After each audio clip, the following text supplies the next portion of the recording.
everyone. Welcome to the District 48 Contest Training Series. Tonight is the third session of our contest training program, Contest Master Training. We'll discuss serving as the host, responsibilities, contest day, and troubleshooting problems. I'm Christine Murin. I am a member of Advanced Articulators, Toastmasters, and part of the District 48 Contest Resource Team. This evening's session will be presented by District 48 Contest Chair, Jeanette Sweeney, Hannah Lonsdale, President of All Children's Toastmasters, and Heather Parsons, President of Palm Harbor Toastmasters. If you have questions throughout the session, please send them to me, Christine Murin, via private chat, and I'll make sure that your question is asked during the question and answer portion of tonight's training. Now, to get us started is Heather Parsons.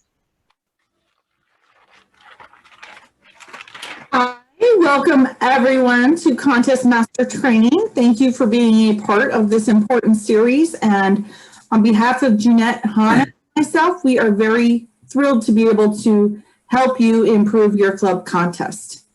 So bear with me one moment as I share my screen.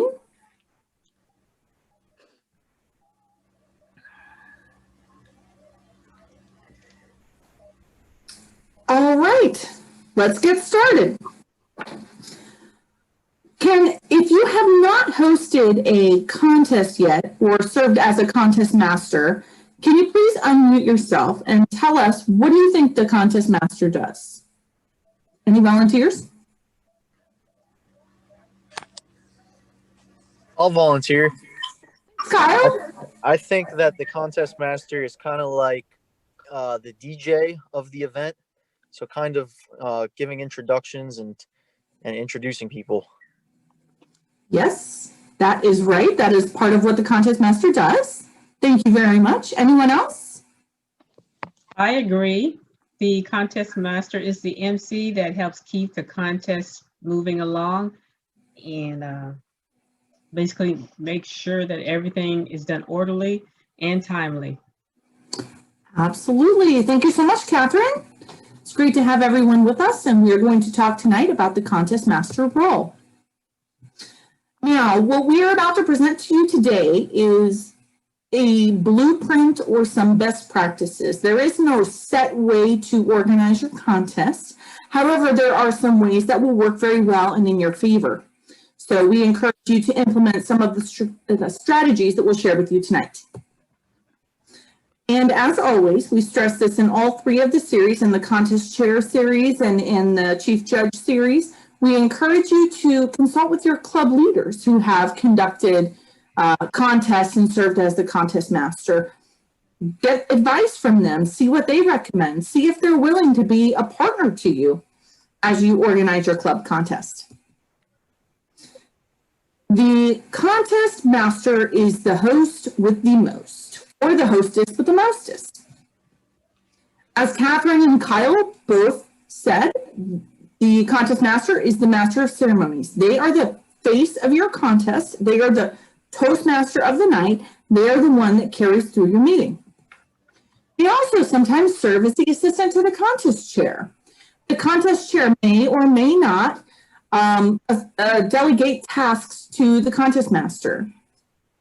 Hannah will talk about that a little bit more in her portion, some of the responsibilities that may fall onto the contest master or that they may be involved with.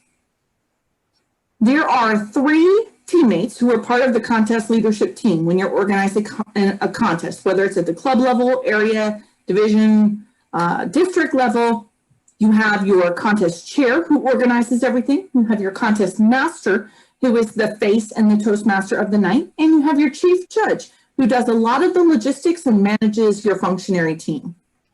So the contest master is an important part of that team. And those 3 members should be meeting weekly, at least, to communicate how the contest planning is going along. As always, ensuring a fair and equal contest is very important. This protects the contestants as they move on up through the hierarchy of contests. If For example, if your club contest manages a club and does it improperly, perhaps at the area level or even division level, your contestant may be disqualified if they find out that certain rules weren't followed. And we don't want that to happen. We want to support our Toastmasters as they go up on through the echelon of our contests. So we want to make sure that we follow the rules and that we conduct a fair and equitable contest. As the contest master, it is very important to start this process by researching your contest materials. There are a lot of resources available to you as a contest master. The first one we're going to talk about is the contest rulebook. This has been touched on in the contest chair training, in the chief judge training, and also today's training. Reading the rulebook is very important. It gives you all of the rules and teaches you exactly what needs to happen for your contest to be successful. My recommendation is to read it once, read it twice, and know it inside and out.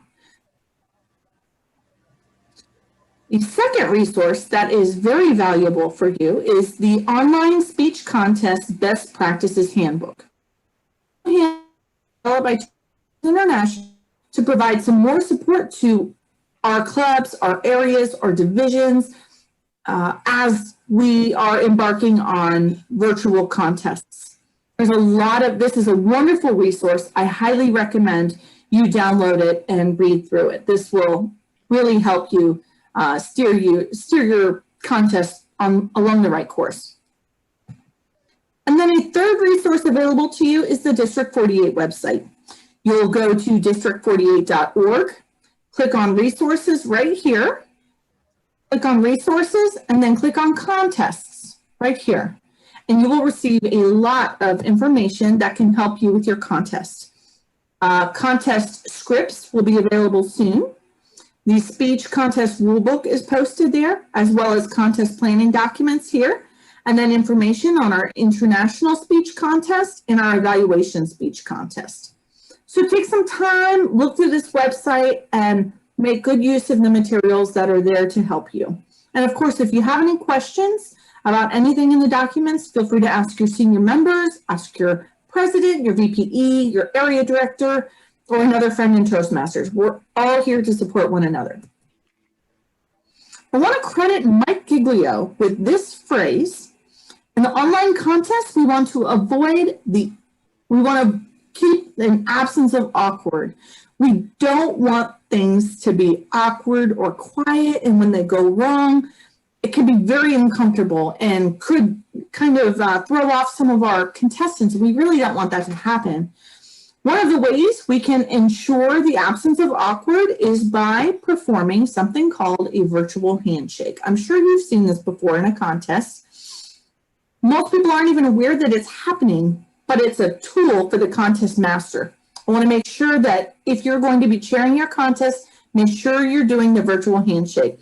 It is simply just a sound test. It's very easy. For example, if I'm the contest master, I'm going to say, hello, contestant one. Perhaps that is Christine Urin. So I'm going to say, hello, Christine. And Christine is going to say back to me, she's going to unmute and she's going to say, hello, Heather. This accomplishes two things. One, it lets me know as a contest master that Christine can hear me. And two, it ensures me as the contest master that everyone can hear her.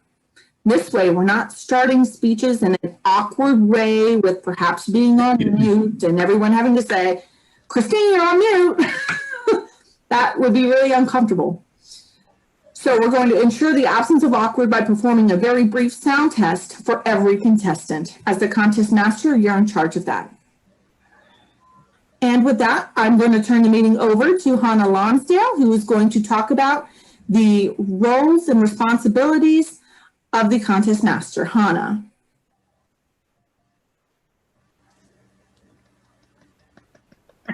I was going to say, good evening, everybody. Keep your hands in the air like this and shake them. For everyone who doesn't know me, we've now shaken hands. I am also going to share my screen for you.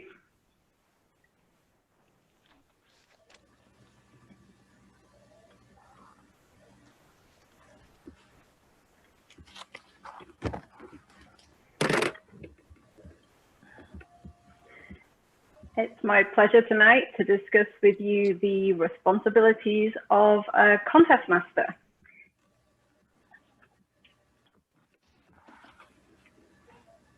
I'm having trouble. There we go. This is what the rulebook says about the duties of a contest master. Contest chair can appoint a contest toastmaster to perform any of the chair's duties. That's a pretty big ask, but luckily most contest chairs are a lot more reasonable than that, and they are likely to delegate to you the, as we discussed earlier, being the MC, being the toastmaster of the evening. And then I'm also going to talk to you about some more commonly delegated duties that you as a contest master might find yourself asked to perform. The first one is to enlist contestants. You might be asked to do this just as something you're doing by yourself, or it might be a team effort between you and the contest chair. When you're thinking about ways to enlist contestants and methods of communication, the people on the slide are showing you some ways to do it. You might think, okay, well, I'm going to send out an email to everybody, to the whole club, and say, hey guys, we're having a contest. Do you want to compete? If you're part of a club whose members are so super enthusiastic about contests that they're going to reply to that, then that's wonderful. But for a lot of clubs, the members are a little bit more hesitant, maybe a bit nervous, and need some more encouragement. So just as we discussed with the chief judge training last week, it can be very useful to actually pick up the phone or send a personal email saying, hi, have you thought about competing? We think you'd be really good at it. How about you give it a try? And reassure them that it's not as intimidating as a process as they might think. The next thing as a contest master that is very important is the script. So every type of contest, from the international, the evaluation, the humorous and table topics, all have a script that's available on the District 48 website. They've done all the hard work for you, and we're just in the very final stages of finalizing an online contest script as well. So that will be available certainly within the next week and before you need it for your contest. Oh, yeah. Each script is going to need a little bit of tweaking because you're going to need to put in the number of contestants you have and their names. And so as contest master, you will be asked to either construct that yourself or review what the contest chair has produced for you. This is really important because you're the one who's going to present the script. If the script is wrong, if you're reading through and it doesn't make sense, you're the one who's going to start stumbling around. So that's definitely a really important job. The other thing you might be asked to do is to finalize the contest agenda. This is usually done by a mix of the contest chair and the chief judge. But again, it's important that you check through, make sure the contestants are in the correct order, which is usually the order that they have drawn for themselves at their briefing meeting. The contest chair will probably arrange regular meetings to talk to you and the chief judge in the run-up to the contest to make sure that everyone is on the same page and all the plans are progressing as needed. It's unusual for you to be asked to organize those meetings, but again, that could be something that's delegated to you. And those meetings are where you plan the contest details. A lot of the contest is prescribed by the rulebook, as Heather has already said, but there are some tweaks and details that you can use to make the contest your own. Here's some of those things. So the agenda and the script we've already talked about. We also need to make sure that the contestants are committed. And one of the things that can be flexible is who announces the winners. In the before times, before COVID, when we did in-person contests, it was frequently a local Toastmaster signatory. For instance, at your club, it might be your area director. And that might still be the case. But District 48 recommends that it's the contest master who announces the winners at the end of the contest. And Jeanette will talk about that a little bit more in the next section. Another thing that's really important is to manage the sergeant at arms. There will be specified at least one, maybe two sergeant at arms for the contest. And it's their task to make sure that the contestants are all in the correct place when there are breakout rooms, to bring the contestants back from the breakout rooms at the appropriate time. So it's important to stay in close contact with them, even though you may not actually speak to them directly on camera during the contest. Again, in the before times, it would have been the Toastmasters, the contest master's job to present the certificate. And so sometimes it was delegated to the contest master to prepare those certificates. Now all the certificates will be virtual. And so again, it may be delegated to you to prepare the certificates and email them out to the contestants after the contest. One of the final things to do in the week before the contest is to look at the contestant profiles. This is something that the contestants will complete when they do all their entry paperwork. The really important thing here are these sections down the bottom. This is the talking points. One of your jobs as contest master on the day of the contest is to interview the contestants, which gives time for the ballots to be counted and the judges to make sure they know who the winners are going to be. In that time, you will interview the contestants, and one of the ways you can do that is to use the information they provide to you on the contestant profile. And again, Jeanette will talk about that shortly. If you're really lucky, someone at your club will mentor you. Someone with experience in how to be a contestant manager will take you under their wing and help you to perform as a contest master. And there's no harm in seeking out that person if they haven't presented themselves to you. But by the end of this contest, you're also going to have your own wealth of experience and your own insight and knowledge. And it'd be really great if you were able to think about who will be presenting your next contest and then provide them with the benefit of your knowledge and experience and support them in their own quest into contest mastery. The last thing I'm going to talk about is getting ready for contest day, making sure that you're comfortable with the scripts, that you know the contestants through their profiles, and then it's time to launch into the day itself. And for that, I'm going to hand over to Jeanette Sweeney.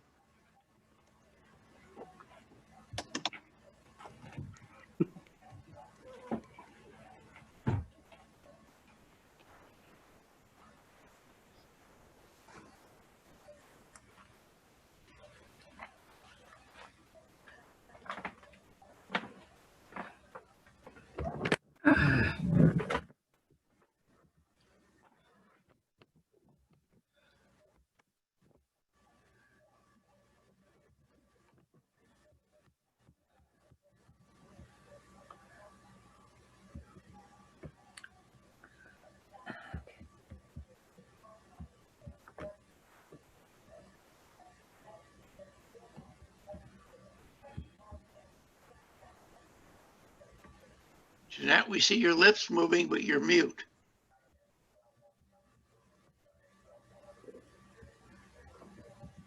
Can you hear me now? Yes. All righty. So yes, we're gonna start. Shoot. I think you had clicked on your last slide. Yep. Sorry. There you go.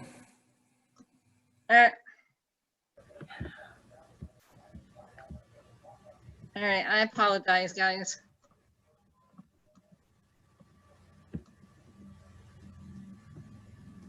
Am I doing something wrong? That did look good. Back arrow instead of yeah. that doesn't thing for you. And now go to the bottom right of your screen, bottom right, and the next one over to the right. Click on that. It brings me up to my last thing. It should be your first slide. Go to the next one and see. Okay. Doesn't bring me back to the right screen.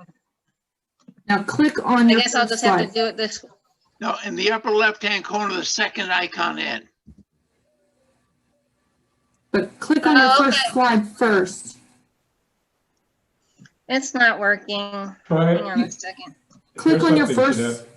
Go ahead and start it up and then hit the 1 key and enter. Hit 1 key and enter. Starts your presentation, hit 1 and then hit enter. It's not working. All right. So in case something like this happens, you ask your friends. Do you want me to load up one, Jeanette, and you can say next slide? Okay. Let's see if I can. So do I stop sharing and you're going to share? Yeah, I'm just looking for this. Do you want, I updated it, so if you want me to send you a new one? I think, did you send it earlier? Mm-hmm. I have updated it since, though. Okay. Do you want to send it, or would you prefer to use one that's already? You just hit slideshow and scroll down to your spot. Are Slideshow. you guys? How about Jeanette? All right, yeah, just use the one I sent you last night, and I'll go from there. I apologize, everybody. One moment.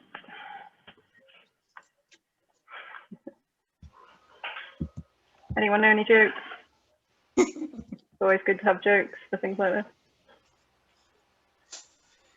I have a joke. Hey. What do you call a bear with no teeth? I don't know. What do you call a bear with no teeth? A gummy bear. What? A gummy bear. I have very young kids, so we have very young jokes. Jeanette, the one you sent, the one that you sent earlier is the same. It only has one slide in it. It's very bizarre. When I downloaded it, Hannah, there were Oh yeah, I've got them. multiple. Very strange. Okay, so what do you call a cow with no legs? All right, let me resend it to you, Hannah. Okay, the other option is to just not use presenter view, because it was working without presenter view, wasn't it? That's probably the simplest. So Jeanette, you share your screen and we just won't use presenter view.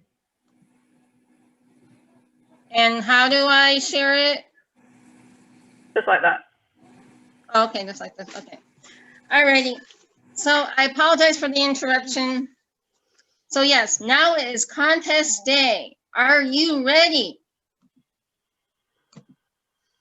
So on contest day, especially with a remote contest or online contest at the area, division, and district levels, there's a little statement representing that this contest will be recorded by Toastmasters International and the district, and some of your name, language, and shared messages may be used for future reference in a Toastmasters guide or practice somewhere.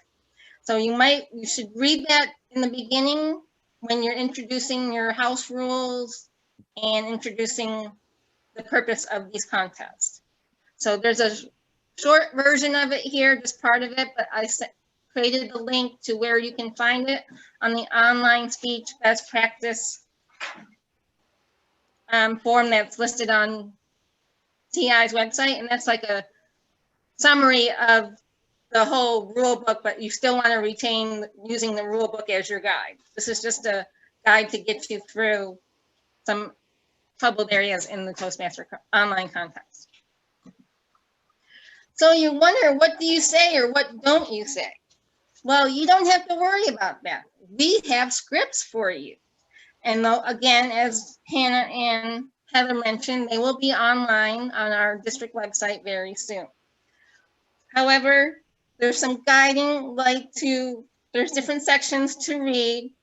And again, of course, that online statement is not on it's not on the old format of the contest script because it was never online before. But on the new one, it will be on there. And on this, you're going to introduce and welcome your party, welcome the attendees, the dignitaries, if any, and any guests, friends, family, etc. And you'll want to introduce what is the purpose of this contest? Why does Toastmasters have these contests? Because remember, Toastmasters is not just about public speaking, it's about opportunity to learn and grow through having contests. So you're going to start, you can call the meeting to order, but your SAA may do that instead of the contest master. The SAA, or actually the contest chair, may introduce the contest master in the contest. And again, as I just said, you'll be introducing or welcoming your dignitaries, your guests, your Toastmasters, and of course the contestants. Another item is you want to give them some house rules, make sure everybody's on mute, make sure nobody has their phone on and their computer on, because you're going to hear an echo, and you don't want that to happen during somebody's speech, because it could interrupt the speaker or might cause some issues with the judging. And remember, there is no flash photography during the contest, whether it's in person or online. We save that for the end of the contest. Of course, don't ad lib. You have the word for word on the script. You can go right by there. And then there's sections that you will fill in for the names of the contestants, and for the international speech, their name of their title of their speech. And like for the evaluation contest, you'll just have their name and the order that they're speaking.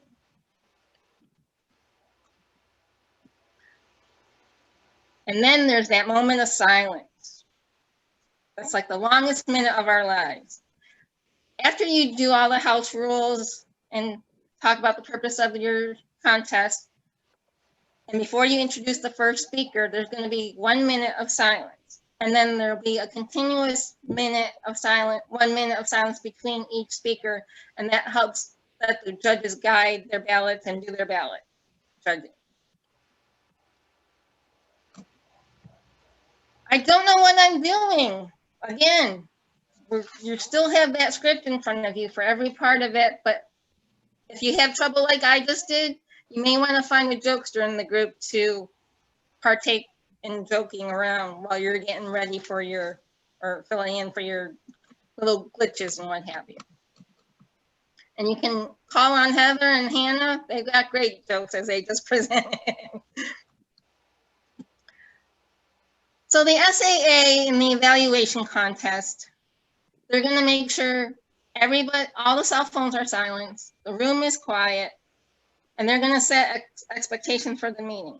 Now, in the evaluation contest, the first contestant is the only person that's going to be in view and in hearing of the evaluation contest. After you have your test speaker, all the other contestants, except for the first one, will be in the main room. These other ones are going to be set aside in a break room with the SAA, so they can't hear the other contestants' responses.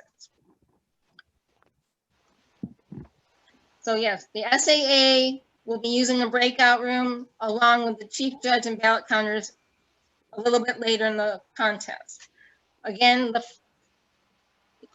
SAA will host the remaining contestants in the break room, because after that test speaker speaks, the contestants have 5 minutes to write down their evaluation, collaborate their ideas, and then they can't look at their responses.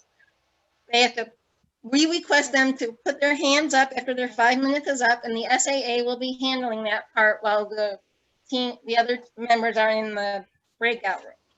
So after the first contestant speaks and they have their minute of silence, the next person will be asked to come back to the main room.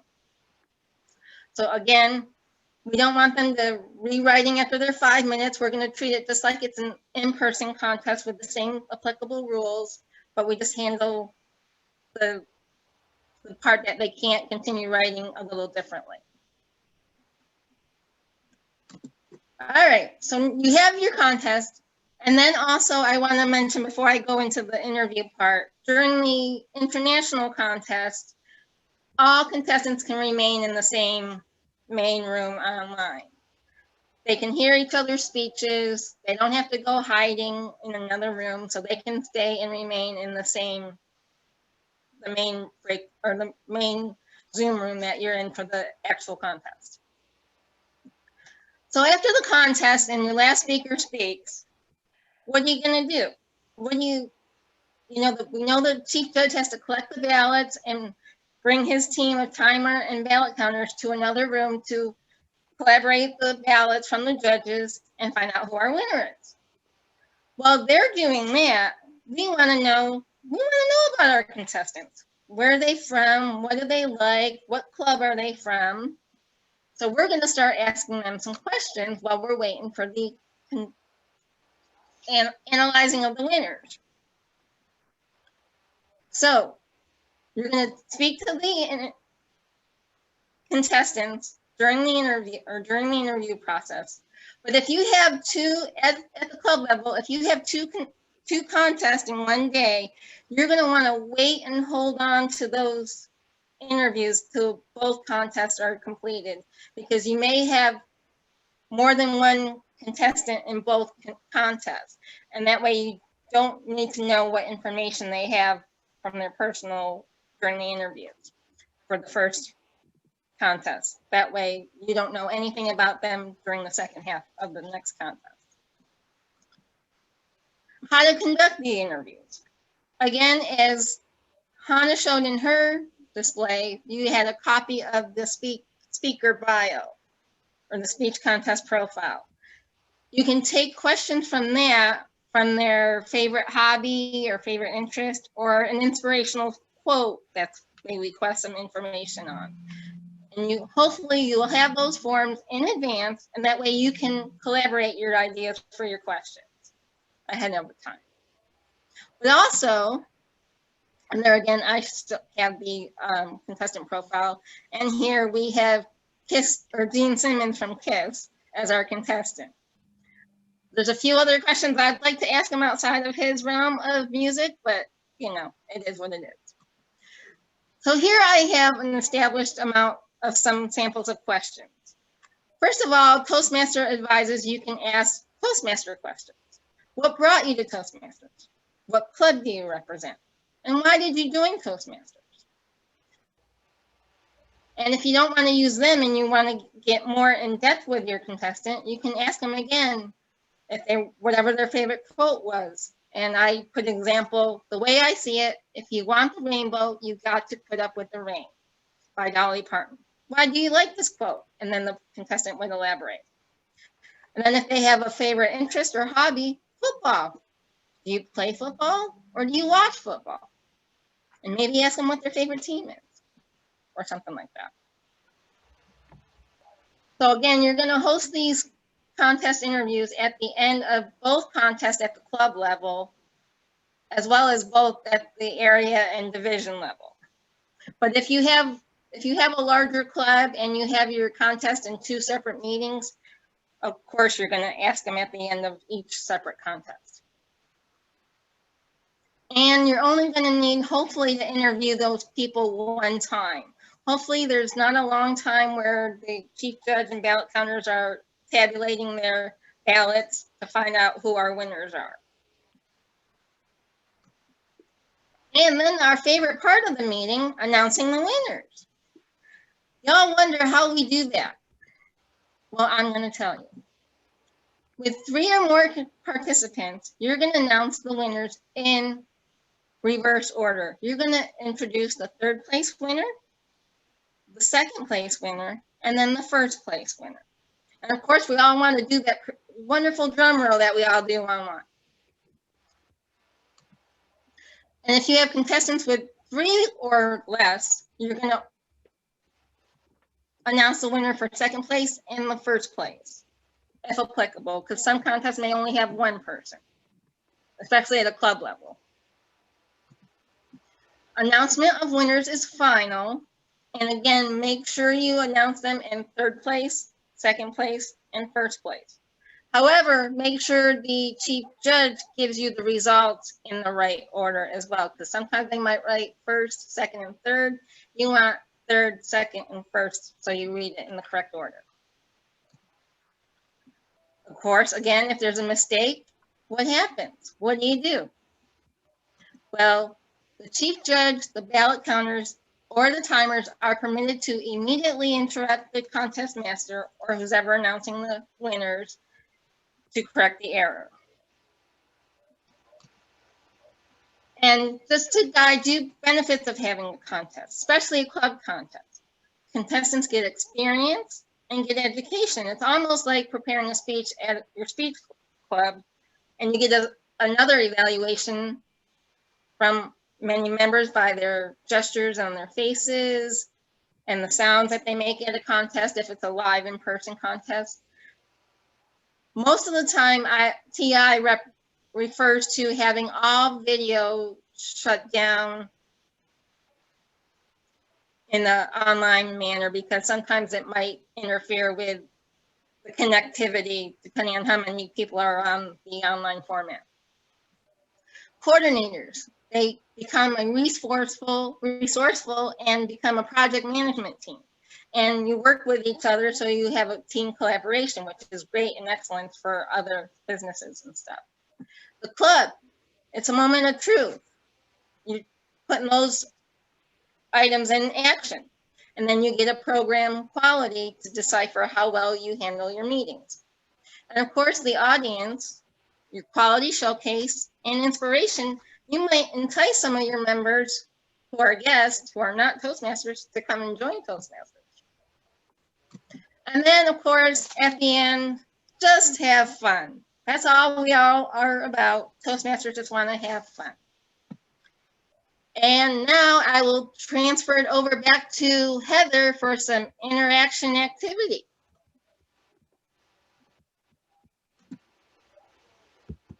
Thank you, Jeanette. Let me just share my screen. A moment. When you're a contest master, things are going to go wrong. Invariably, there will be something, and it will be up to you to know exactly what to do, how to fix that problem. We're going to have a breakout session. Now is where we're going to start having some fun. We're going to have a small group activity and break into groups of 4. Christine Marin will be sending us all into breakout rooms. In groups of 4, we will have about 3 or 4 minutes to discuss a topic. I'm going to give you a topic. I'd like you to go into your breakout rooms, discuss it, appoint a spokesperson, and come up with a plan for how you would handle this tricky situation that I'm going to present to you. We're going to do that twice, and then we'll do some introductions. Okay, so our first breakout session, the topic is you as the contest master, you lose connectivity in the middle of the contest. What should happen next for the contest to carry on? And also, what happens if a contestant loses connectivity? What do you do? So please click on the accept meeting, the accept button to be taken to a breakout room. Meet some new friends, pick a point person, and discuss the topic. You'll have about 4 minutes. Thank you. Can't see that.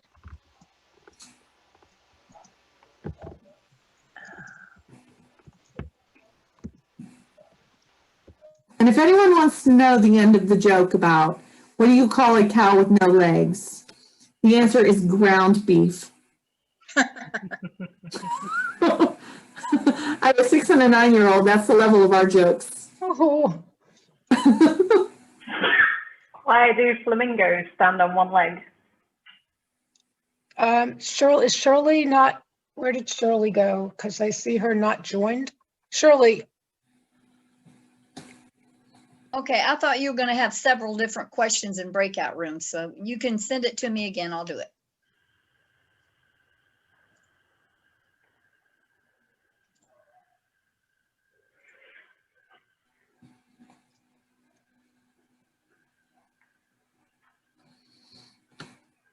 There's Lori Lyons as well. I don't know Lori. Hi, this is Lori. No, I didn't get an invitation to go anywhere. Okay, so now this is this is interesting for you. Yes, thank Things you. go wrong. Do you not have a button to push? No, I don't have a button to push. Usually it pops up in the middle of your screen and I don't have anything. Yep. Me neither. Problem. Just stay with us and we'll talk amongst ourselves. Well, hang.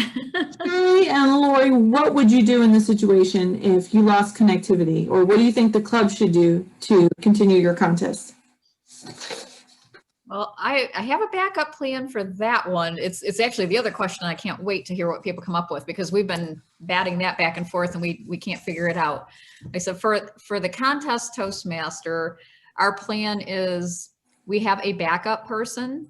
So if my connectivity goes down, I text that person and say I'm down, and they will step in and take over. So we've kind of got that one figured out for what we hope will work anyway. Who is that person? It's actually our VP of Ed, who's also serving as our tech guru person. So. Are you the contest chair also? I am, yeah. Okay. So because usually if you have two, then you can always fall back on the contest chair to do that. But if you're playing both roles, then right, you need someone else to be there. Yeah, we have a smaller club and we've already borrowed people from all the surrounding clubs to fill our officials. The good news was we had a lot of people who wanted to participate, and that was awesome. We haven't had that in a number of years, so it was exciting, but then you have to fill roles. Well, remember, you can get anybody from anywhere because it's all online. So that's true too. Yeah, exciting. So are we talking? I have a question. So we're talking about the connectivity of just one person or the whole event? Take your pick. Okay, so if the whole event goes down, how do you get back to the contest? Are you asking us? Yep. we Or is don't that answer. something they're going to tell us when they come We back? don't answer questions. We just ask them, Shirley. You Oh, have okay, to I'm answer sorry. them. I'm sorry. Okay, because I thought you were answering it saying you had somebody backing it up. But Just kidding. Well, Shirley, let's Well, say what is that. your suggestion, Shirley? What? What is your suggestion if that happens? I'm trying to think through my situation because basically we have one person that runs the tech part and I'm the other one, but I'm also the contest master. So Oh, gotcha. Okay. don't know how you would tell everyone to go on another line. Shirley. Okay, you there, Virginia? There you are. I'm here. Are you here? Yeah. Oh, Shirley's with us. Oh, what she did, put us in breakout one now? I just brought everybody's back to the main room. I think love she the closed talk all amongst breakout rooms. yourselves. That's what I did. I'll listen. Okay, well, let me take my thing off of mute me again. Is everyone back? Oh, yes. Yep. Yes, ma'am. Okay, thank you. Thanks, Christine, for doing that. All right, so let's hear from our spokespeople. Who are our spokespeople? Let's start with Shirley and Lori. Let's hear from Lori. Lori, you said you had you all have a plan for your club, and what is that plan if the contest master loses connectivity? Right. So if our contest Toastmaster or contest master loses connectivity, we have kind of a backup person, and that person is also our sergeant at arms and tech master. We have somebody who's kind of filling that role. That'll be the person sending people to breakout rooms and everything. She's also our Zoom guru. So she's really good with Zoom and all that. So we thought that would be a good person. And her internet never seems to go down. Everybody else has problems from time to time. Hers is the most steady internet I've ever seen. So yeah, so my plan would be if my internet connectivity goes down, then I will immediately text message her on our phones and say, I'm down, can you take over? And she'll take over. Thank you. That's a great plan. Let's hear from another group. Question. I have a question. Go ahead, So, Shirley. when you say you have a backup, do they have to have the backup script then? Well, that's a good question. And she's also an experienced person who's done the job before. So yeah, I'll make sure that she has the script, but part of selecting her for that is because I know she knows. Yeah. Okay. Hey, let's That's hear a from good another reason. group. It's a good reason to have a contest chair different than the contest master, Yeah. because the contest master loses connectivity. The contest chair can always take over and should have had a copy of the script that they gave to the contest chair, a master. That's true, and that's a great point. Let's hear from one other group. Well, okay. I should have the next contest to carry on. Any volunteers? Good evening. This is Bonnie Goodrich out of the Sterling Group. Hi, Bonnie. Hello. When I spoke with Miss Gwendolyn and Dennis and Miss Barbara in our group, we've discussed it a little bit with our team members as well as in our prospective groups, but we're taking a proactive approach because when you do have connectivity down, you're down.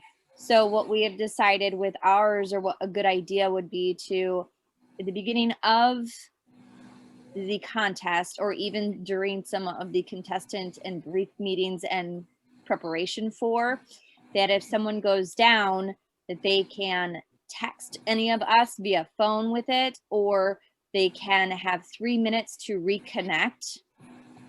And then as far as anyone on our production team, if we went down as a whole, we would also allow a window for that. So we're taking a proactive approach for it. Perfect. Excellent. Thank you, everyone, for providing that feedback and sharing that with us. Online meetings are tricky, and there is an answer to everything. And the answer that we are looking for is on page 3 of the Online Speech Contest Best Practices Handbook. A lot of the folks in our room tonight hit on some of those. It says the chief judge decides how long the contest should be paused for in the event of a technical issue. And if a contestant loses connection during a contest but is able to regain connection, they should pick up their script at the point where they left off. The contest chair can indicate the last word or sentence that was heard so they know where they lost connection. And also, if a contest official loses connection and you have a backup official to take their place, as Lori and Shirley discussed in their group, then confirming the process by communicating with the backup official that they are needed is what's to do next. Okay, so we're going to introduce some speakers. And I'd like a volunteer, please. I volunteer. All right, thank you. You get the pleasure of introducing Stephen Tyler, who is competing in your club's international speech contest. His speech title is called Sweet Emotion. How would you properly introduce Mr. Tyler? Stephen Tyler, Sweet Emotion. Sweet Emotion, Stephen Tyler. Perfect. Yay. Great job. May I have another volunteer? I have a question on that. Yes. Would you change the way you say it if it was sweet question mark emotions, or if it even was sweet emotions exclamation mark? I would say yes. You have to say it the way the title is. There was no punctuation mark on that title, so I just read the words. I didn't punctuate it in any way. That's a very important note, to make sure that it's said like the contestant wants it said, including the punctuation. I think that's a great point, and Catherine, you did it perfectly, so thank you for volunteering. Who's our next volunteer? David Gosnell, thank you for volunteering. David, you're going to introduce Tina Turner, who needs no introduction, but we're kind people, so we will give her one anyways. She's competing in your club's evaluation contest. How do you properly introduce Tina Turner? Our next evaluation contestant, Tina Turner.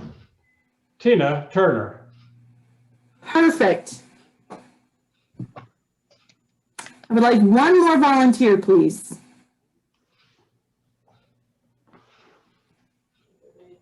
Let's hear from someone who we have not heard from yet. How about May? May, would you be willing to introduce our next speaker? I'll try, sure. Okay. Joe Exotic is competing in your club's international speech contest. His speech is titled, Pardon Me. How do you properly introduce Joe Exotic as the contest master? May. Pardon me, Joe Exotic. Pardon me, Joe Exotic. Very, very good, very close. You have the right elements. It is name, title, title, name. So we would say Joe Exotic, pardon me, Joe Exotic. It's tricky. It's tricky, and that's why I'm glad that we're all going through this. Thank you, May. And we have one more, and then we'll wrap it up. One more volunteer, please. I'll give it a shot. Okay, thank you. Next is another fabulous woman who needs no introduction, but we're kind people at Toastmasters.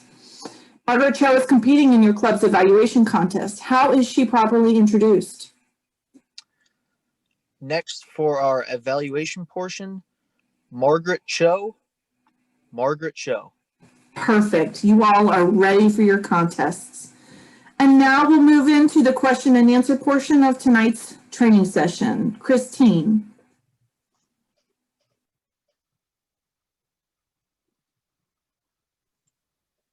Unmuted always helps. Starting from the top, we have a question. We have 3 questions related to the contest scripts. Where do we find the scripts? How will we be notified of the script availability for the district? And is the script geared for online contests or in-person contests? All of our scripts for District 48 are and will be housed on the District 48 website. Currently, the scripts that are available are for in-person contests. The online contest scripts will be coming soon. The virtual evaluation contest script should be out in a matter of a day or 2. The virtual international speech contest should be out by the end of the week, Sunday at the latest. And last I looked, there was a notice on the website that said, online scripts coming soon. This evening when I looked, that message is gone. So I don't know if that message will reappear at some point, but most likely we'll have Jean May send out an email announcing when a script is posted on the website. The online scripts are posted on the website for your use. Next question. Yes, that was also about scripts. Next question is, what is the best way to handle the speech evaluator's notes while they are in the breakout room? Any takers on that, or do you want me to answer it, or ladies tell me who wants to answer? I can answer that. We from District 48 suggest that you have the contestants turn over their paper and stick their have their hands up in the air when the 5-minute time is ended. And just to confirm and make sure that they're not looking down at their paper to trying to read their notes, but hopefully when they turn down their paper that they turn them face down where they can't see any of their notes. But you'll get the guidance of showing their hands and making sure they're keeping their eye contact on you on the camera. And who is it that will be looking at them? The Sergeant of Arms. who is in the breakout room with them. Yes, and the sergeant of arms will be in the breakout with them, yes. That's And right. they'll let you know when the next contestant is ready to go for their part of the contest. So that each contestant keeps their hands up while the other contestants are in the main room. The other evaluation contestants stay with their hands up in the breakout room the whole time? Yes, you don't have to hold them up in the air if you can rest them on your desk. They just need to be visible. I'm resting my hands on my desk at the moment. But make sure they're looking at the camera or at you, so they're not looking down trying to sneak and look at their notes while they're waiting for their turn. Sergeant at Arms should stipulate that the contestants cannot turn off their camera during the contest. Once they're in the breakout room, their camera must remain on all the time. Now that does not keep them, like I'm right now, picking up a piece of paper and holding it up next to my camera so I can read my notes. It doesn't show us your hands, Jim. Show us your hands. Okay. Now you can't pick up that piece of paper. I'm picking up my hands, but my notes are in my visual field. And we see you're looking down. So that's the sergeant at arms. That's the part the sergeant at arms needs to be able to verify. And the biggest thing is you don't want me to hide myself. And so the sergeant at arms should verify that the person that is a contestant waiting their turn is still on camera. And at the beginning of the 5-minute session, there is a special form from Toastmasters that is to be used for note-taking during the evaluation contest. Essentially, it's just got the form title and number at the top and Toastmasters International at the bottom, and it's a blank piece of paper. They may use as many of those as they like, but they should show those pages to the sergeant at arms when that 5 minutes begins to verify that they are using only those pages. They can't use a notebook, can't use pages torn out of anything. They must, and this is not us, this is from the rule book. Christine, I think they're only allowed 2 pages. It says they may use as many pages as they like. If someone else wants to. I confirm that's my reading of the rule book as well. Okay. I think it's also important to stress here for contest masters that you won't be in the room with the sergeant at arms. Right. So that's something that the contest chair and the chief judge will make sure that the sergeant at arms understands the process. That's almost certainly not part of your responsibility because you'll be the face of the contest. Right. Thank you, Hannah. And so for those of you who have attended multiple sessions here, now you're seeing a little bit of the role differentiation, and it's a good idea to make sure that these things are addressed when you have not only your briefings, but your contest dry runs, so that everybody knows and everybody's on the same page. Last question was about loss of connection and what to do if it happens, and should that be mentioned in the beginning of the contest. So which one of you 3 ladies would like to field that question? Heather. I can take that. That is covered in this document called the Online Speech Contest Best Practices. Christine did send out a link to it in the chat, so I encourage everyone to click on it. It'll take you to the PDF, download it, print it if you want, but just get familiar with it. The answer to that question is on page 3. And I would declare before the contest begins, I would just provide a little bit of information in case someone loses connectivity. This is what we're going to do. And just be transparent and open with everybody about what they can expect if there's challenges. There likely won't be, but in the event that there is, you want to know, you want everyone to know how to handle it.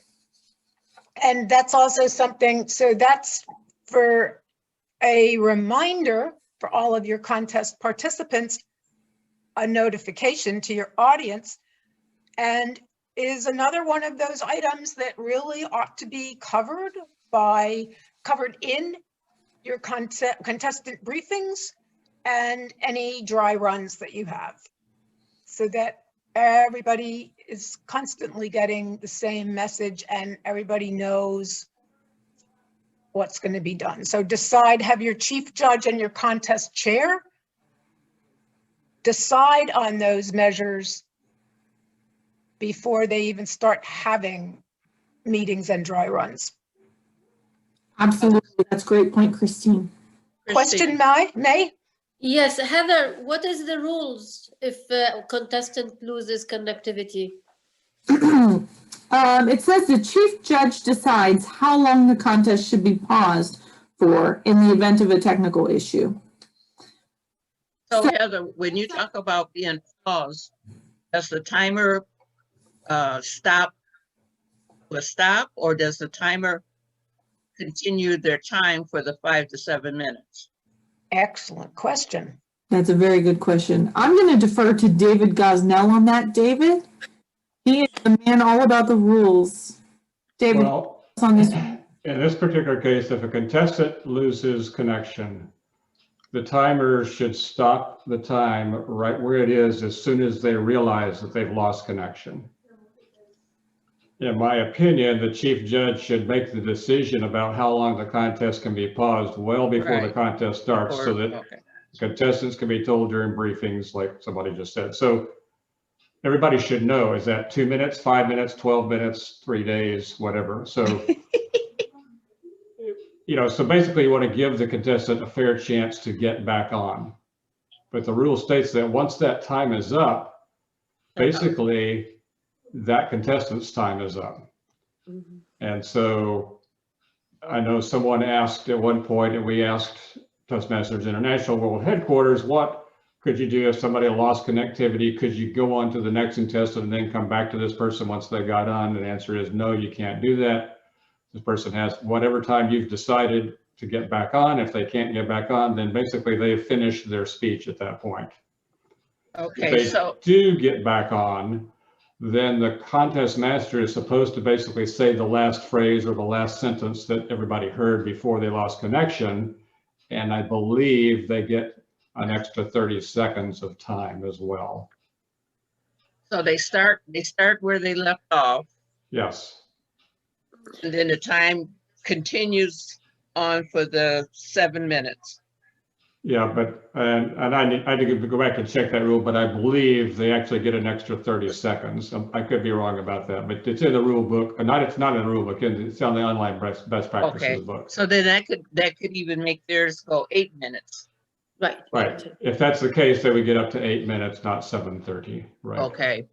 So during that period of time when my screen went out or my auto went out, and for us as participants, or an audience, it's just crickets? Yeah. Well, I think what you should do is, number one, have some kind of advanced plan for what you're going to show on the video. Are you going to continue basically to show a picture of, say, the contest master? Is the contest master going to tell jokes? I think that's a bad idea. Is because it can change the perception, I think. Right, I think that's a bad idea when you're in a contest. Yeah, ideally, I think I would probably default to ask everyone simply to mute their microphones and just have silence for the next 5 minutes or whatever you've picked as the time. Hopefully that contestant gets back and gets a chance to finish I mean, that by itself is going to be a difficult thing to continue. And so that sort of puts them at a disadvantage anyway, but you know, that's the best they can do, then they do that. But I would basically not have any kind of things going on. If you wanted to play elevator music, I guess that, or whatever, you know, you just have to decide in advance what's the best way to keep it fair for everyone.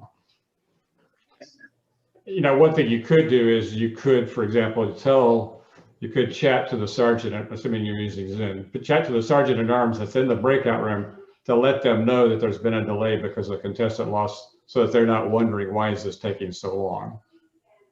If it's the evaluation, obviously for international, it doesn't really matter because everybody's in the same room.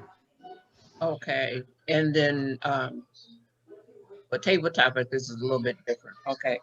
Yeah, but that's next year. This is evaluation. This is evaluation. Yeah, Okay. it's in the spring. Table topics is in the spring at the district. Mm-hmm. Yeah, Okay. but that'll be handled a completely District different way. level for table topics, yes. Okay.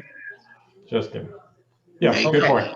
Good point. Table topics in the spring. Let me throw another little quirk in here. You have two timers.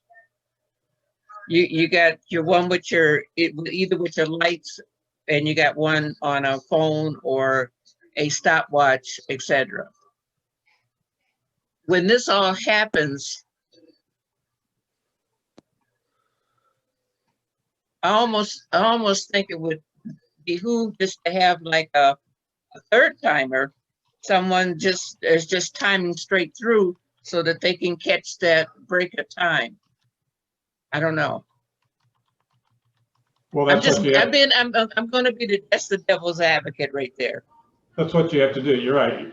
First of all, somebody's got to be able to time that interlude, whether it's 5 minutes or whatever you've picked.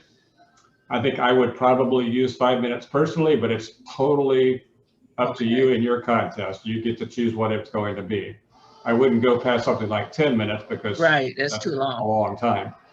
But let's say it's 5 minutes, then yes, you need somebody to be able to time the 5 minutes.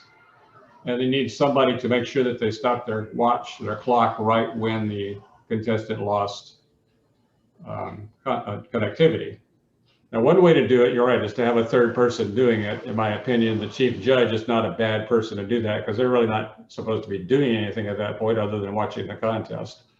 Okay. So they could be the 5 minute timer, for example. The two timers could chat and make sure that they're basically stopped at the same time. If there's a few seconds difference, one of them probably should have been designated as an official person, but they also might need to talk about, you know, when exactly did they lose connectivity and at what time did we actually stop our watches, so our timers. So they probably ought to get together and decide what is the actual time at this point in their speech.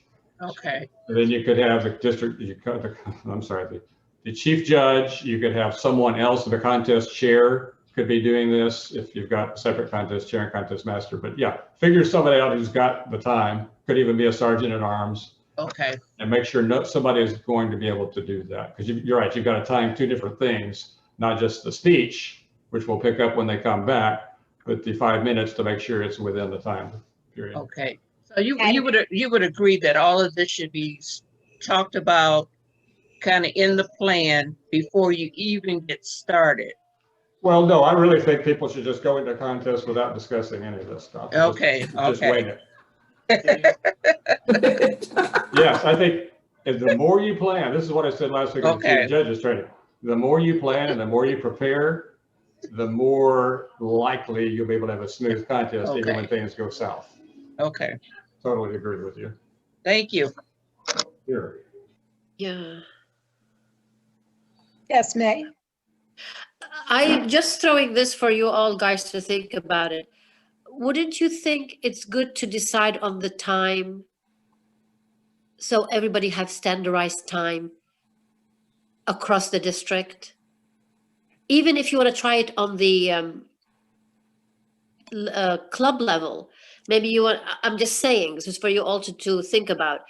In our district, we decided that 5 minutes to come back if you lose connectivity. We will stick with that across the clubs and the division and the district contest. But decide maybe 6 you want, 5, whatever, but and announce it before anybody starts so everybody feels it's a fair shot. Everybody was, yeah, why should somebody have 3 minutes and someone 6? Do you know what I'm saying? Right, well, maybe this is something should be discussed between our district leaders so that the whole district is doing the same 5 minutes during the contest. They don't know anything. They don't, okay. No, just seriously, I would say this, not a bad idea. However, the book specifically states, the Online Best Practices book, which is essentially a rule book, in my opinion. It says that the chief judge makes this decision. So if you say the district's going to choose, then you're taking that away from the chief judge of that contest. And that's not what the book says. Now, if somebody chooses to do that, then obviously you could do that and say, we're standardizing it. Personally, I wouldn't do that because different clubs, different areas are in different situations. And I think they have to decide on their own. We could certainly make a recommendation. Hey, consider 5 minutes or something close to that. But, you know, somebody may say that's too short. Somebody else may say that's too long.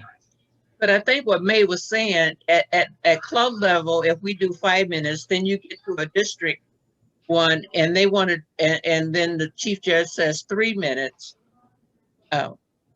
But remember, it's the same for everybody in that contest. In that, okay. I got you, David. I got you. I mean, I don't think it's a bad idea. I'm just saying that's not what the book says. And so I usually fall down on the side of whatever the book stipulates, I would go with that. But hey, if Jean decides to do that, I am not going to argue with Jean May. I can tell you that much. Okay. David, you'll just open yourself for a lot of people saying, oh, my club only gave me 3 minutes. Oh, why did your club? I'm just saying this is something to think about. By no means you have to make a decision, but something to contemplate further ahead to save yourself some headache. That's all. Thanks, May. We'll take it back and have discussion. I appreciate the feedback. What did Glenn say? And so Gene said that he appreciated the feedback and that he would take it back and they would discuss it. Oh, okay. And I have a comment because it was suggested that perhaps the contest chair might be the person who's doing the timing of the disruption. The contest chair is responsible for knowing where the contestant should pick up when they come back online and begin their speech in the middle. So the contest chair can't be snoozing. The contest chair has to listen very intently to each and every speech contestant. Is it the contest chair or the contest master? I can't remember. The contest chair. Okay. Contest chair, yes, the contest chairs. Well, then, yeah, maybe you pick somebody else. You're right. Good point. You don't want people trying to do 2 critical functions at that point. Find somebody who's not, you know, a sergeant at arms, even a ballot counter, somebody who's technically ready to do that if it happens. But then the contest chair should also have a backup to do that, yeah. So I think all of these questions are letting us all know that it's a really good idea, as I believe Vera pointed out, to discuss this and have it decided before you start having meetings. This is all part of your contest planning. And that online best practices document is a great resource that's going to answer a lot of these questions. Christine? Yes. One of the things that we had contemplated, if there is a loss of connection and you are using, let's say, an iPad for whatever reason, you could rely on your phone and use that as a hotspot and let that hotspot jump in and take over where your in-house Wi-Fi may have failed. It is an option for some people to use. It may not be the best, but it's an option to kick around. So that is, I believe, and David, you correct me on this, I believe that that is entirely up to the contestant. Yes. I do believe that it is highly recommended at the beginning of the speech contest best practices that contestants use a computer and that they avoid tablets and especially phones. And now I understand that you were talking about using your phone as a hotspot. You can easily make your phone a hotspot for your computer if it fails, if your Wi-Fi fails. The best would be if you can plug your Wi-Fi directly into your computer, directly into your modem. Right. So having it hardwired is your best way of Absolutely. anything, any other problems. Yep, absolutely. And I do have excellent question. People in my club that do not know how to use a hotspot, do not know how to assign the Wi-Fi. So it's something that needs to be discussed at the contestant briefing. Well, you can choose where you want to discuss it. Using the hotspot in case of a failure is entirely up to the contestant. I don't know that that's anybody's responsibility necessarily. And David, again, help me out here at the district level to teach that. And if they don't know how to set up their computer to be on their Wi-Fi, it's in their best interest to learn that before becoming a contestant. I might ask, how do they sign on to their Zoom regular Toastmasters meetings? They have their kids do it. And well, then they can't even mute themselves during the meeting because they don't know where the mute and unmute button is. Then I remain speechless. Oh. Okay.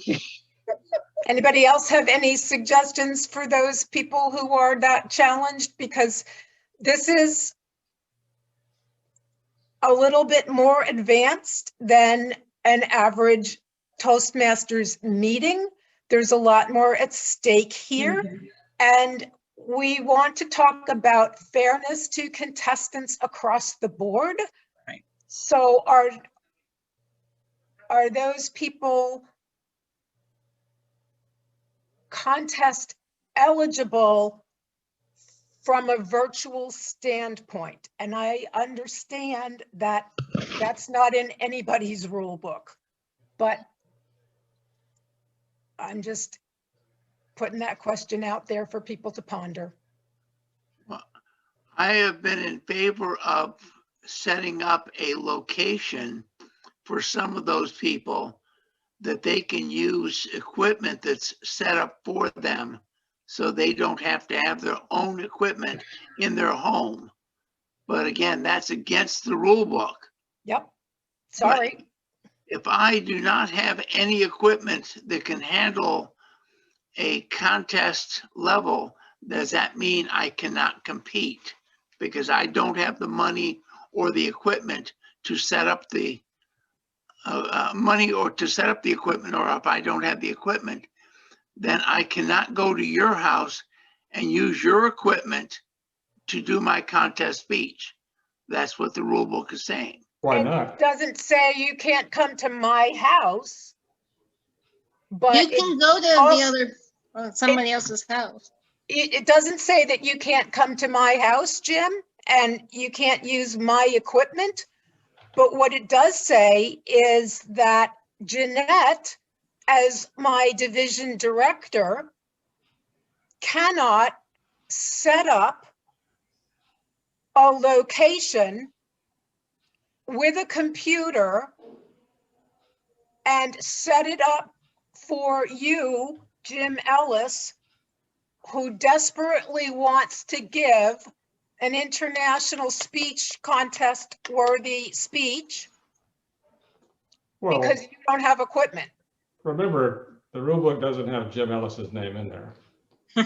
But the best practices book, I think somebody pointed this out last week, on page 1, the very beginning paragraph says, each contestant participating from physically distant locations. It doesn't say you have to be in your home. It doesn't even tell you where you can't be. You just have to be physically distant, whatever physically distant means to you, at least 6 feet away, I guess, using equipment that each contestant obtains themselves. Doesn't say they have to own it. They could borrow it from their children or their friend or their VPE. It just says that they obtain it. In other words, the contest officials can't set up equipment for contestants.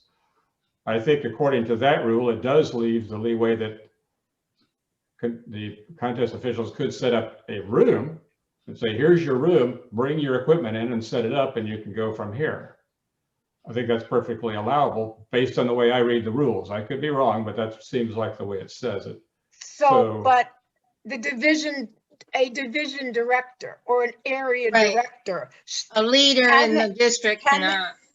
They shouldn't be setting up a location for a contestant, but that technology challenged or technology, that person who has zero technology self-owned, I can volunteer them come to my house and use my equipment. I'm not participating. I'm not part of the contest functionaries. I'm not the division director. I'm really nothing to them other than a fellow Toastmaster with a darn nice computer. And I'm asking, as long as you don't have a conflict of interest. Right, I'm asking if that's the difference, because I think Jim is advocating division directors and people who are giving their district service. Yeah, they don't want you to set up a professional level studio for the contestant. Right. No, they could bring their equipment if they have their equipment, or But they they could don't borrow have a friend. it. Right. That's the point. They don't have it. But well, somebody or they doesn't can have bring a equipment. friend that. If somebody doesn't have equipment, they're probably not even participating in their club meetings then. Right. Well, If be at a session like this, you could use this for your contestant. You know, I do have several people that attend my meetings by cell phone. Can I interject and say that this is not necessarily contest master questions, and maybe if there are other people who have contest master questions that they could ask them, and then maybe if we need to, we can pick this up at the end rather than hold everyone here. The only reason it falls in contest master is because it has to be a contest master normally runs the contestant briefing, and it should be something brought up in the contestant briefing.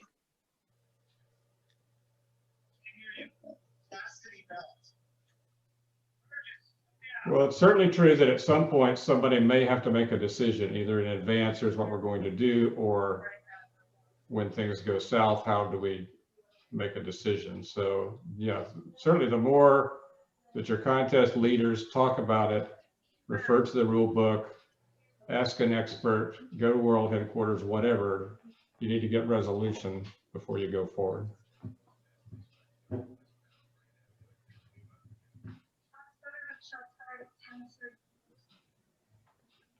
And if that's everything, I'd like to thank everyone for their time and for coming tonight.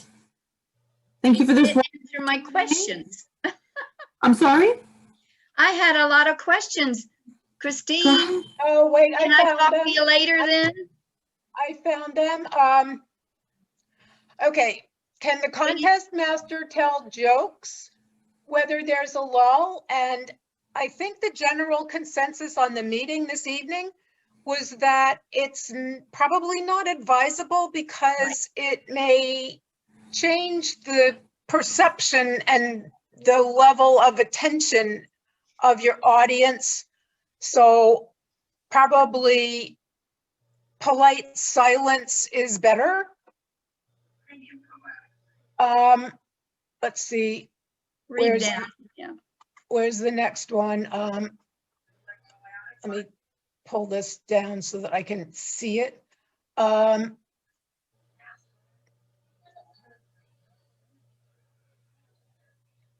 Our district, is Lori Lyons still on the phone? Mm-hmm. Our district is holding table topics rather than evaluation. Table topics was held in the fall, and the finalists at the division will be attending the district table topics contest in May at the conference. This round, Just for clarification, if she's from a different district, they could have done something different. That is a district decision as to when contests are held. The only one that's consistent across all districts is the international speech contest. okay, so maybe my apologies, Lori, because I wrongly assumed without asking that you were from our District 48. That's okay. I should have put that in the question. My bad. And it's not really related to what you all are doing, but you all sound like such experts on this. That's the only reason I threw it out there. And my concern is just because we are doing table topics and given- We are too. Well, yeah, Vera and I are in the same district. Oh, so then in answer to your question, yes, you would use your best judgment following the rules on page 3 of the online contest handbook. Okay. And maybe not make it, since table topics is 1 to 2 minutes. Judge, make your time whatever you think is feasible for that. You know, if someone, and of course, again, the contest chair is going to have to remember where they left off. And the contest chief judge is going to have to decide how long until their technology comes back, and decide all of that long before you start briefing contestants. How do we recognize the dignitaries if they are judging and are not seen? At the end of the contest, if you choose to, in the old days, when we were in person, we had every dignitary listed one by one, and there were deck and others who were given time to speak.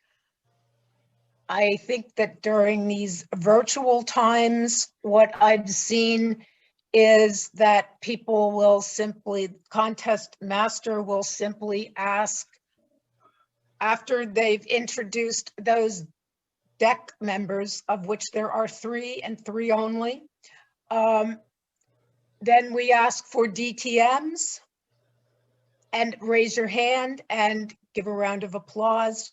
Division directors, area directors, can they turn their lights on? Then you'll know who the judges are at the end. No, they should never. No, okay. There should be no indication that they're a judge. So if while people are speaking, everyone has their video off and they are muted, no one knows who's doing what. And you don't know if I'm writing on a piece of paper or I'm writing a love letter. Once that's passed and you are at the end of the contest and you have already announced the winners, right? Just to ask who your DTMs are. We still don't know if every DTM was a judge or no DTM was a judge. Okay. You're looking like you're not, and so we could take it offline if you'd like, unless someone else has a better explanation. Virginia, yes? I would just say judges should not be listed at any time, even days, weeks, years after the contest. Nobody should know who the judges were. Right. That's my philosophy. Saying they Right. come on and they're blanked out. They put a funny name in. See, and so David, why don't you weigh in here as well? Because I'm not sure that blanking out and putting a funny name in, I know that they recommend that, but what purpose does that serve? Because then you run into this, how do we recognize our dignitaries? Or do we not recognize dignitaries at all? I do not recommend skipping recognizing dignitaries. I don't either, but talk about. so Jean, We should how treat about- no different in virtual environment that we do in person. So have you got any suggestions? Yeah, well, David was going to talk, so I'll go to him first. Okay. I was going to ask Shirley to finish her thought or question. You said have people rename and like their video and all that stuff. And then you were going to say what, Shirley? Well, I'm sorry. I'm just saying that do we put them online and open it up so they see who it is? Because on club level, we don't have that many like in the audience. So, Right. but you do want to recognize them for being in our contest. Well, So I think, I just didn't know how secretive judges are or not. well, if you look at the rule book, it'll say at the club level, judges should remain as anonymous as practical. Okay, so in a small club, people are, you know, when it used to be in person, it wasn't hard to figure out who a judge was. You just walk around and see who the ballot counters are walking around getting envelopes from. I mean, I know. so it's Don't worry really about it. because you try to do your best. You don't want people saying, hey, I'm a judge. But one question I have is how many people do you have on your Zoom session? If you have like 20, 30 people, maybe even fewer, but a lot of people, if Yeah. everybody has their video on and their name there and that kind of stuff, still nobody's going to know who the judges are just because, you know, so yeah, you can blank video out, you can change names and just say judge one or just judge or whatever, that might work. On the other hand, if you're in a small club, say you've got 15 members and have 5 people have their video and their name blanked out, and then you look at your club roster and say, oh, that must Right. be 1, 2, 3, 4, 5, those must be the judges. Right. Whereas if everybody just let their name and face be there, you wouldn't be so easily known. So, you know, I think each club leader set should just decide for themselves what's the best way to try to avoid people figuring out who the judges are. Is it to just let them be on there just like everybody else? Is it to blank out their names and video? Either one might work. One might work better for you than the other, but I know last spring, you know, when we did the district contest online, it was like 175 people or some odd people on there. So Yeah, we got a small club though. So yeah, that, but we just had the judges come on like anybody else. Nobody knew who the judges were. You couldn't tell by, you know, looking. So I think that, you know, because a lot of people were blanking out their video anyway. It's really, I think, up to you. You just sort of decide what makes the most sense for our club or our area, whatever the venue is for your contest. I think either way can work. There's not a specific rule about what you have to do. They just recommend something in the best practices book. so the other thing I really just want to say this real quick is someone told us not to do the profiles for the first contest. Then you go to the second one and then you do that where you're asking the contestants the questions and stuff. So if you don't do it on the first, when you have that blank moment, are you kind of, you know, while the judges are doing their vote, the ballot counters are doing their part, what do you do in the meantime when you're just, nothing's going on? Wait. You could have your, you need to have a break between the two contests. Don't just keep going from one to the next. Have at least a 5 or 10 minute break, something like that. You could have, when the contestants of the first contest, which for most people will be evaluation, when they're finished and you say, okay, the judges are going to mark their ballots and send them in, blah, blah, blah, and all the counting's being done, have your 10-minute break. And then by the time they're done, you end the break when they're done and you start the second contest. That's one way to do it. Not the only way, but you could do different things at that point. And on a club contest, I know an area contest, you have to have a break in between the two contests for 5 minutes or so. But do you have to do that in a club contest? Yes. 5 minutes in between? TI Okay. specifies every contest must be standing on its own. And the way to do that, if you're going to have them on the same day, which we generally do, is you have a break between them. And is there an order? Do we have to have evaluations first or international first? Is there an order?